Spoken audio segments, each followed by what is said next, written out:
It's Derek Hagan. I'm a financial therapist specializing in meaning and purpose. I also do a lot of work on happiness and mindfulness. Here with another Money Health presentation where we're going to talk about financial purpose and intentional living. You'll notice I like to draw a lot of pictures.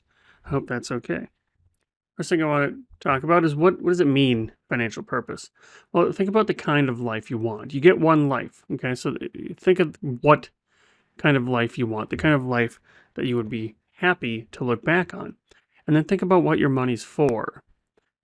I want to urge you to not think about your money as a goal. The striving for money should not be an end goal. Money's worthless in and of itself. It can only be exchanged for something. So what is that for you?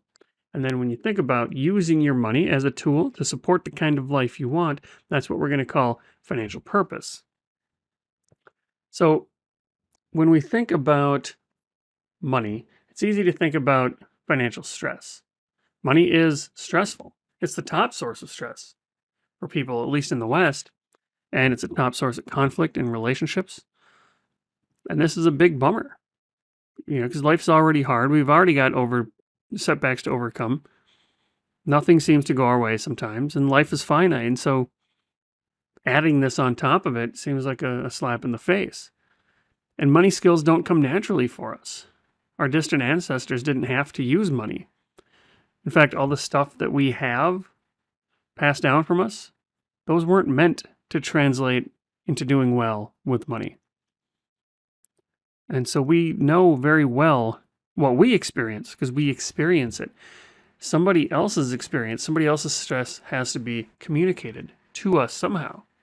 So I know that I'm stressed out, but when I look around, I see people who are signaling or they're only showing me the best parts of their life, and everybody looks fantastic. They look like they've got their stuff figured out. So I start to wonder, why am I the only one experiencing this stress?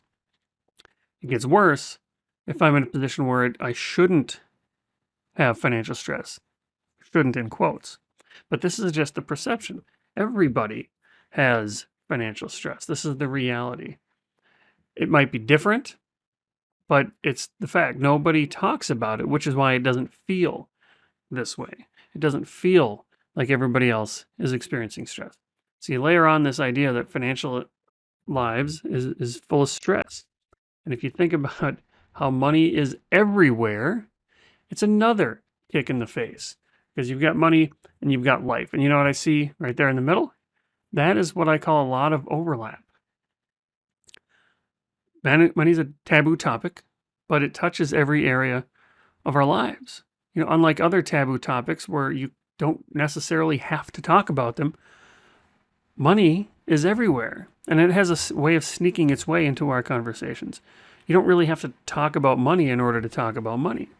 What you buy, what you don't buy, all those things act as a signal to others that says something about money, whether you like it or not. So there are few financial decisions that don't impact your life somehow, and few life decisions that don't have a monetary component. So when we take these two things together and try to think about living life on purpose, we can think about what it means to not live your life on purpose. Not living your life on purpose is reactive living. You're going around reacting to everything. You're basically letting life happen to you, floating around from circumstance to circumstance. And reactive living is kind of like being drug around by life, and it can quite literally feel this way. Intentional living, on the other hand, is deciding. Now, of course, there's always going to be obstacles. There's always going to be setbacks, but we can decide where we want to take life. We can decide where that goes. Now, when you think about making decisions, it's helpful to think about it in terms of a triangle. We make decisions. A lot of them are reactive. They're impulsive. They are reflective. They're automatic. But if we can become clear, if we can lean into our experience, we can understand maybe why. What's underneath those decisions? So in other words, let's think about financial decisions. What's your money for? This sounds like a simple question, but it's deceptively difficult to answer. Right? In the strictest sense of the word, you probably don't need more money. You can survive.